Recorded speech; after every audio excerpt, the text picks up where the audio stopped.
What's going on, Agent Nation? Frank Bernardo with the Real Estate Coaching Club. I want to address the NAR settlement. Now,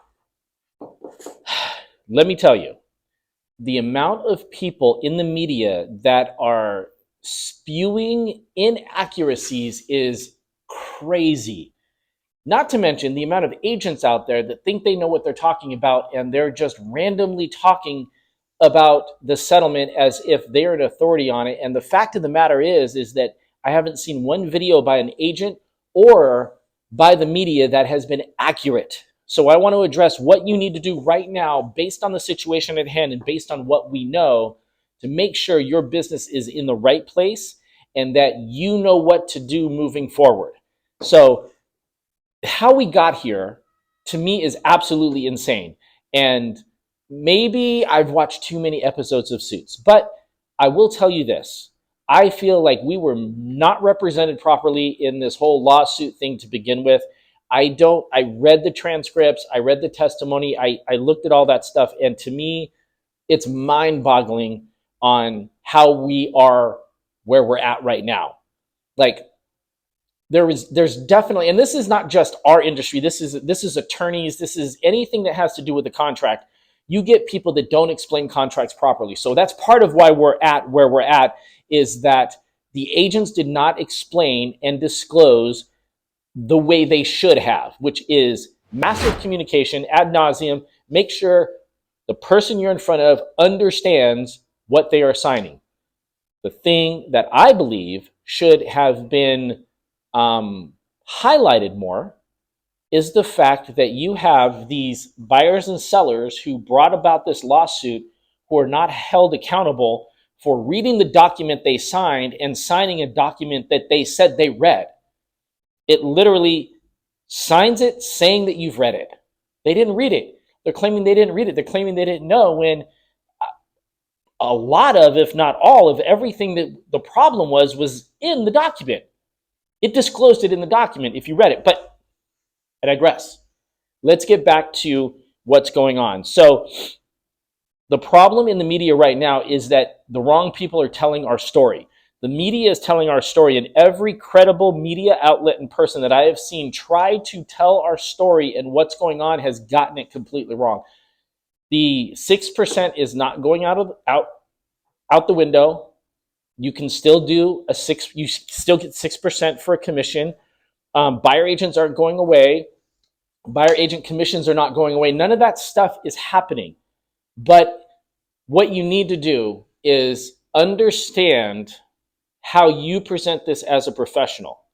And this is what you should do. So, first of all, read everything that's happening and realize that it's not final yet. It's possible that this could be final, but there's things that they have not worked out yet, like VA buyers and FHA buyers. And all these things are going to come to fruition in time, but this doesn't happen until July. And right now, this second, it's March. So the best thing you can possibly do is read as much as you possibly can to understand the situation as best as you possibly can.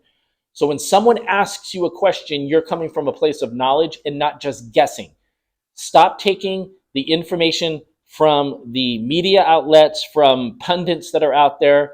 Talk to your broker and your leadership in whatever company you're in and make sure you get super accurate information.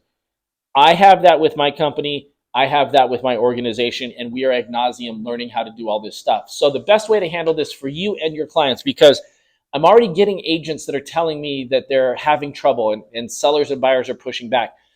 Again, a seller is approaching you because they heard something from a third-party medium that is not accurate. So instead of doing a video, and you know who you are, agents are doing videos to broadcast out into the world what's going on with the settlement. Stop doing that. Nobody cares, and most of your videos are wrong. They just are. So just stop doing that. The best thing you can do is learn it to the best of your ability and then reach out to your people in your database one-on-one with a phone call, not a text message, not an email, not a slide dial, none of that stuff. Personal phone call, and just say, so it depends on the person. There's no blanket statement. When you call your Aunt Betty, That's going to be different than calling your cousin John.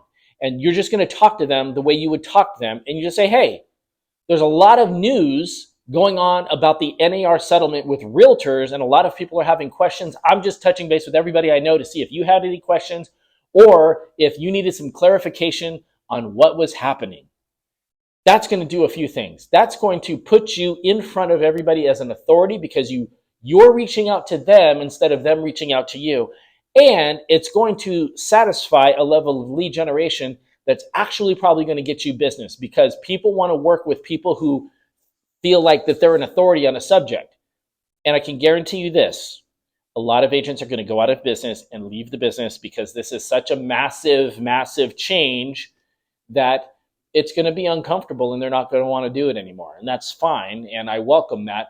I do feel that like this situation with buyer's agents being able to control their commission, it's going to be more of an uncomfortable conversation than it has in the past, but it's going to put boundaries and guidelines on your business that you haven't had before. And if you know what you're doing and you're aggressive, proactive, you are going to have more money and more business than you've ever had in real estate right now.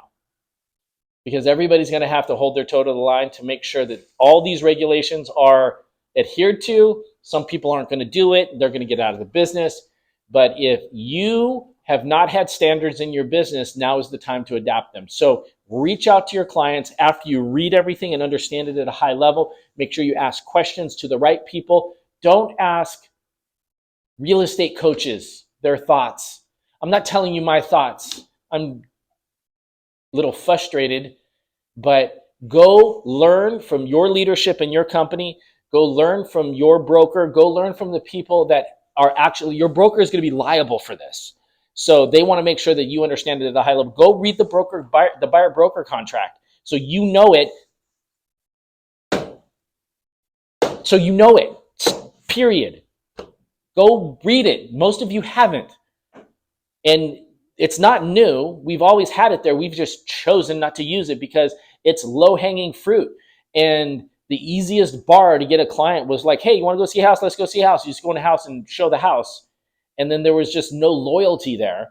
And so many agents have been burned with lack of buyer agency agreements. That's where the word buyers or liars came from. Well, that's going to change. So now create a standard for your business, learn how to talk to your clients, and talk to your people one-on-one. Don't do a mass email. That's called spam, people. Call them one-on-one, have a conversation, make sure that they know you care and that you're there for them. That's it. Just go do that. Go do that. I'm done talking about this. I'm so frustrated. Go deal with that.